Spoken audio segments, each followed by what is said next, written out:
Fala galera, muito bem-vindo a mais um vídeo aqui no canal, né? Mas antes de começar o vídeo aí galera, nos apoie deixando o seu like, se inscrevendo no canal e ativando o sininho para não perder o vídeo e ser notificado aqui no canal. Então galera, vou fazer aqui uma reação e um corte da imprensa esportiva aí, reagindo nesse jogo aí entre Palmeiras e Corinthians, né? Onde a gente não perdeu o jogo aí para o Palmeiras no derby. Vamos ver aí os comentários falando sobre os lances polêmicos, falando sobre esse jogo e tudo mais aqui nesse canal. Então, sem mais enrolações, galera, fica agora aí com o vídeo. Agora, do derby da terceira rodada do Campeonato Brasileiro, tivemos Palmeiras e Corinthians lá na Arena Barueri. Um banho de bola do Palmeiras em cima do Corinthians, 2-0, o melhor jogo do Palmeiras na temporada. E o Corinthians amanhã vai acordar de ressaca. Abraço a todos que acompanham o Sport Center. Com extrema superioridade, o Palmeiras venceu o derby aqui na Arena Barueri, bateu o maior rival por 2-0 e chega a segunda vitória no Campeonato Brasileiro. Corinthians só teve uma chance no finalzinho da partida. Já o Palmeiras fez 2 gols e poderia ter feito mais. Primeira chance aos 13 minutos com Gustavo Gomes. Matheus Donelli fez boa defesa.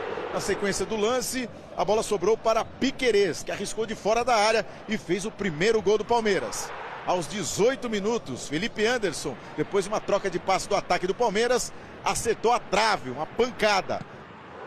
No rebote, Emiliano Martinez, mais uma vez arriscou de longe e surpreendeu o goleiro corintiano. 2-0 Palmeiras. Logo no início do segundo tempo, Richard Rios cruzou da direita e o Facundo Torres acertou o travessão. Seria o terceiro gol do Palmeiras. Aos 23 minutos, Estevão fez a jogada pela direita e cruzou na cabeça de Vitor Roque.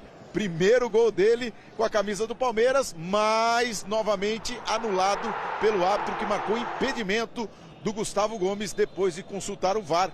Gol anulado. Paulinho fez a estreia com a camisa do Palmeiras, entrou no segundo tempo e teve chance de gol. Quase aos 35 marcou seu primeiro gol com a camisa do Palmeiras. Mais uma chance do Paulinho, que arriscou de fora da área, passou perto da trave do goleiro corintiano. Corinthians só teve uma chance no finalzinho da partida, um chute cruzado com a defesa do goleiro Everton. Sabíamos que era um jogo importante, um derby. Acho que fizemos talvez seja um dos melhores jogos do ano. Nosso time está melhorando o jogo a jogo e ficamos felizes pela vitória e por sumar 3 pontos. Sí, un gol seguramente no voy a esquecer nunca. Mi primer gol con Palmeiras en un derby. Estoy muy feliz por eso, mas estou muito feliz por a atuação do time hoje e por a vitória. O que nós hoje fizemos é o que nós temos que fazer. É entrar fortes no jogo, é melhorar as nossas dinâmicas, é enganar o adversário como hoje enganamos. Umas vezes ganhamos, outras aprendemos. E quando perdemos com o Corinthians aprendemos, e foi isso que fizemos hoje. Pena, como te disse, de ter sido só... O resultado acaba por ser muito curto para aquilo que foi a produção da nossa equipa. Devíamos e poderíamos ter feito mais 2 ou 3 golos. Aliás, fizemos. Eu acho que foi um jogo muito abaixo e... Primeiro tempo, sobre todo, não gostei muito. Fizemos uma muito mala partida no primeiro tempo. Depois, no segundo tempo, acho que controlamos um pouco mais, mas não é excusa isso. No, el antídoto acho que es tener la precisión, ¿no? Siempre buscamos con él, es siempre el tercer hombre que en los últimos 4 juegos salió y no pudimos conectar, no estábamos finos, erramos muchos pases y acho que fue eso la clave. Pero generalmente nós somos de tener mal el control, acho que en el segundo tiempo lo hicimos un poco más el primer tiempo no pudimos estar. Bom, foi um jogo complicado para a gente porque a gente no primeiro tempo entrou muito desligado, né? E a gente não conseguiu jogar. Então, nos clássicos você desliga um pouquinho e você paga caro. É o que aconteceu hoje. A gente infelizmente não conseguiu fazer o nosso jogo e a gente saiu derrotado. No segundo tempo, o árbitro relatou uma cabeça de galinha no gramado da Arena Barueri. Palmeiras chega à sua segunda vitória em 2 rodadas no Campeonato Brasileiro e o Corinthians perde a primeira na competição. Depois de 4 derbys, Palmeiras volta a vencer o seu maior rival. A equipe alviverde agora enfrenta o Internacional, próxima rodada do Campeonato Brasileiro, em Porto Alegre. E o Corinthians recebe o Fluminense na Neoquímica Arena. Muito bem, números do Piquerez nos últimos 4 jogos do Palmeiras. 3 gols. 245 ações com bola, 6 finalizações, 6 chances criadas, 6 cruzamentos certos. Ele garantiu 2 das 4 vitórias do Palmeiras com gol. Ele está voltando, né, aos poucos também de lesão. E os números do Memphis Depay e do Yuri Alberto contra o Palmeiras. O Memphis, 1 finalização, o Yuri 2 finalizações, nenhuma finalização certa para os dois. 4 ações na área rival para o Memphis, 2 ações na área rival do Yuri, 2 chances criadas, o Memphis, o Yuri não criou, e faltas sofridas, 1 falta para cada. Vamos lá, falando sobre esse derby, é um derby muito importante pensando no que conseguiu desempenhar de bom futebol hoje o Palmeiras, Rafa. E se o torcedor tinha ou precisava se apegar a algo para pensar no restante da temporada como algo positivo, foi essa vitória, foi a maneira como o Palmeiras jogou hoje, Rafa. É aquele tipo de jogo, e quando chegar no finalzinho do ano pode se lembrar e pode ser sim aquele divisor de águas da temporada, né? Pode, porque todo mundo enaltece acertadamente o poderio que tem o Palmeiras, né, Marcelo? É porque, obviamente, não conseguiu ganhar grandes títulos no ano passado, e aí começa a se discutir, será que o trabalho do Abel Ferreira caducou, se não caducou, será que o elenco não é isso tudo, é tido a vida como um dos mais fortes do Brasil, mas será que a prática é diferente da teoria? Aí batem aquelas incertezas, aquelas inseguranças, e isso gera munição para debate, inclusive nos programas de televisão, pela internet, nas redes sociais. Se discute muito o que é o Palmeiras atual, e tem gente que bota em cima do Palmeiras um ponto de interrogação. Eu não nem vou debater, nem vou aprofundar essa percepção. Eu vou dizer que jogos como o de hoje mostram que o Palmeiras está vivo, né? Que o Palmeiras é isso, tem essa capacidade de amassar adversários, jogar com imposição. Nós vimos aí os melhores momentos na reportagem do Nicoletti e percebemos que até 2-0 só tinha um time em campo, né? Com 20 minutos, o Palmeiras praticamente liquidou o clássico. E aí entra o Abel Ferreira, o way of work. Passa a ser um time mais inteligente, matreiro, que usa bem o campo, dá um pouco a bola para o adversário. O Palmeiras terminou o jogo com 33% de posse de bola, mas teve 13 finalizações contra apenas 5 do Corinthians, né? Então a vitória é justa. No todo, o jogo acabou levando o Palmeiras a ser um pouco mais reativo, mas a inteligência com a qual o time se comporta depois que constrói o placar de 2-0 ajuda a validar a justiça dessa vitória, que para mim é incontestável. E claro, tem todo um componente de ter o Corinthians engasgado por causa do Campeonato Paulista, a motivação é maior, tem pouquíssimo tempo que houve uma final em que o Palmeiras pede para o Corinthians um título estadual, e tudo isso conta nesse momento.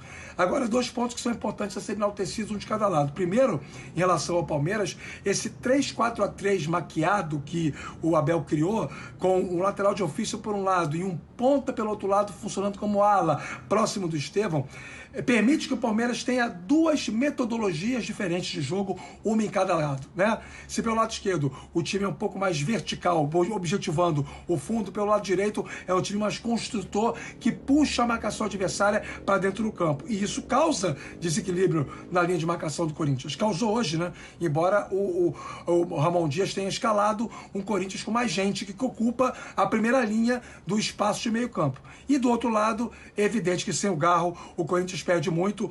Os jogadores todos sofrem sem ele, o Memphis sofre sem ele, o Yuri Alberto sofre sem ele, o Carrilho sofre sem ele, porque com a presença dele em campo, o Corinthians tem uma reserva técnica de muita visão e de muita qualidade. E sem ele, fica um time mais capenga. Marcelo? Ô Rafa, e aí pensando no Corinthians, é realmente um jogo que é preocupante para o restante da temporada? Pensando também na ausência do Garro, ninguém sabe quando ele estará à disposição? Eu acho que esse medo, esse temor e essa insegurança sobre o futuro do Garro é mais latejante, pesa mais contra o anímico do Corinthians do que a derrota em si. O corintiano está chateado hoje? Está muito, afinal de contas, não gosta de perder para o Palmeiras, evidente.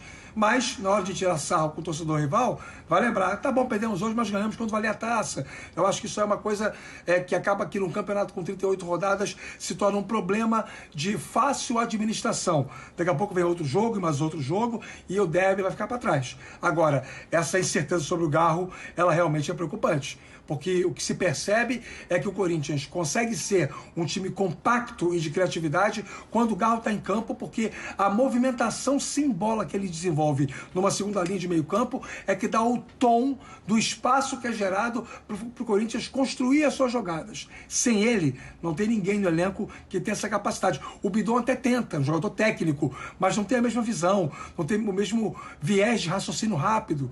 É um estilo diferente, né? Então acho que o Corinthians vai ter que se reinventar e o Ramon, a essa altura, deve estar quebrando a cabeça. O corintiano se prepara porque a história dos trabalhos do Ramon Dias, ela versa sobre essa realidade. Quando tem uma perda técnica muito importante, a tendência é maior compactação. Não se espantem se daqui a pouco o Corinthians voltar a jogar com 3 zagueiros, até porque o Ramon Dias gosta muito desse tipo de formação. Pois é, e só para dizer que a gente não falou sobre a história da cabeça de galinha que foi jogada, né, no gramado. No ano passado jogaram uma cabeça de porco na Neoquímica Arena. É uma babaquice, isso não é torcer hoje a mesma coisa besta, com a cabeça, mas bobeira, mas uma bobeira, assim, sem tamanho.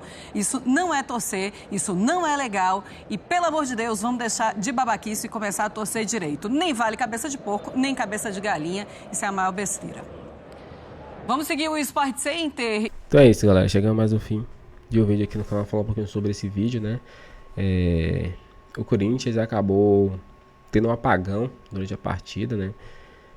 Acabou ficando vulnerável contra o Palmeiras e acabou tomando uns gols besta, né? Lembrando que o Corinthians também estava com muitos desfalques nesse jogo. Não tinha Garro, né? Não tinha Hugo, jogadores importantes aí para o timão. Mas é isso, não vamos ganhar todas.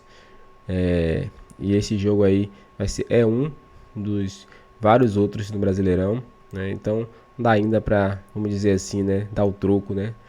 E o jogo mais importante vencemos, né? Que foi no final do Paulistão, onde ganhamos a taça. Então é isso, levantar a cabeça, não deixar criar crise no time, porque o timão tá muito bem. Tá bem aí no Brasileirão. Tem jogos aí futuramente para poder reverter isso e alavancar aí, né? Porque o time é muito bom e tem tudo aí para continuar evoluindo, né? E com a volta dos jogadores aí que estão machucados, vão ajudar muito o timão. E aí, torcedor, o que achou? Comenta sua opinião pra gente aqui. Qual a parte que você ficou mais chateado? O que você, pelo menos, gostou da partida de um jogador ali que ele atuou bem? Algo de destaque ali, comenta aqui nos comentários pra gente, dê seu like, galera, inscreva no canal e ative o sininho pra não perder nenhum vídeo. Agora, valeu e até o próximo vídeo.